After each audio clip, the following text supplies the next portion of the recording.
Hello everyone. This is my video for today. A symbol of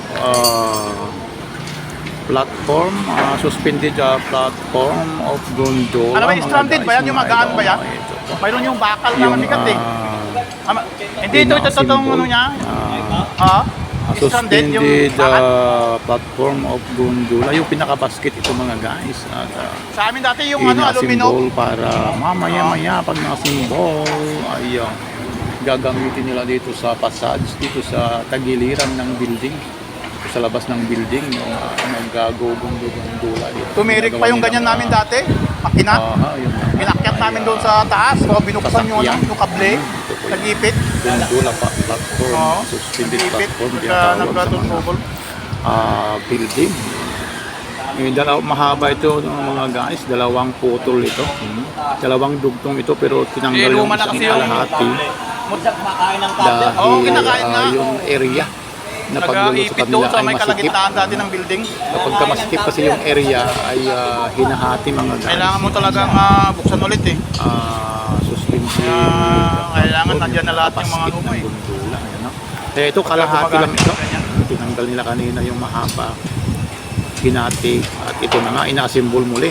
Ganito lang naman yung ginagawa sa mga gondola boys mga guys. Kapag ang sumasampa rin sa amin dati, Purman. Hinahati. Purman ang sumasampa dyan. Kaya ito yung purpose niya. Kaya mayroon kasi siya ang nagtuturo yung mga linalagyan ng ilaw sa building. Guys, shout out sa lahat ng mga construction worker ito sa project site. Meron din po sa lahat ng panig ng ating daigdig, yung mga nagdogondola boys. Pag nag-out na alas 4. At siyempre, kapag na-symbol na ito mga guys, mga idol, ay mayroon din mga inspection. Yan tawag na checklist. I-check yung boom, yung mga counterweight, yung mga rope, yung mga lifelines, yung mga kable, yung lahat na. Ay, at nyo-check muna yan mga guys para siguradong ligtas yung mga manggagawa ng sasakay. Gondola. Ito'y delikado po ito mga kaibigan, mga idol. Kung hindi natin aalagaan o natin ayusin ng maayos para yung mga sasampa o sasakay ayaw magpakain doon sa kanong palakad. Sigurado kasi kung natin sila iligtas na matapos ang kanilang gawain dito sa facade, sa area, dito sa exterior mga guys. Kaya shout out sa lahat ng mga naggugundola dyan. Alam namin na kayo po ay mga bayan manggagawa. Kayo po yung talaga namang nagbubuis buhay. Yung konting pamahin na gundulan na yan. Marami na kung nangyayaring aksidente dyan. Yung mga sumasampa na sobra-sobra sa mga tawag doon, yung pahinanti o yung mga workers na sumasampa. Mayroon pong capacity pang dalawahang tao lang o pang-apat na tao. Pag mahaba naman pang-apat, pag maiksi yung gundola, dalawa lang kasi yung counterweight na gagamitin sa taas. Kailangan hindi malalampasan yung bigat yung counterweight sa taas. Kaya ito, tagal ka na nagugundol. tapos yan may kahit yung natawag yung motor na suspended platform na basket ay siyempre ay chichikas naman ng ating foreman, ng ating watchman.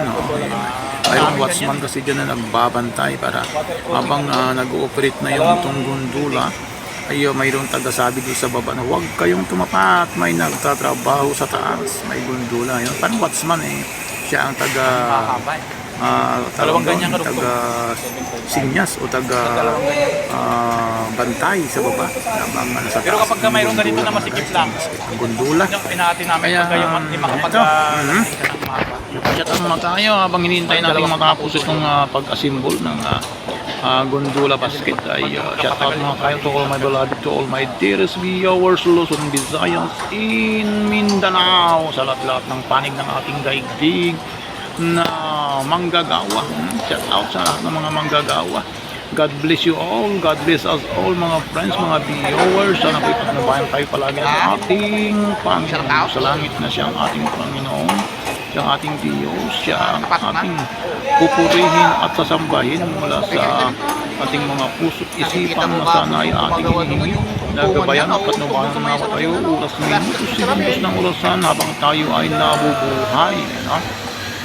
At higit sa lahat mga friends and viewers ay lagi po tayo nagpapasalamat sa ating Panginoong Diyos. Dahil nga po ay araw-araw niya tayong iniligtas, araw-araw niya tayong binibigyan ng buhay at patuloy na lumalaban sa hirap at ginhawa. Upang ating masuportahan, matuspusan ng ating mga mahal sa buhay, ating asawa, magulang, anak, kapatid, kapitbahay, o ano-ano pa dyan, mga kaibigan, ay basta ating iniaalay ang ating mga sakripisyong pagkatapaw para kahit papaano, kahit kapiranggot lang yung ating sinasahod ay sa malinis na paraan, sa malinis na anak buhay nating na yung itinapon namin na bakal, yung mga sinasusuporta natin sa ating mga diba may tungtungan doon na puro bakal na, no? Kaya ito mga friends and viewers, shout out to Magalawid and to my dear viewers. Pero okay lang naman ngayon kasi wala pang tiles, pero magka-tiles na kami doon.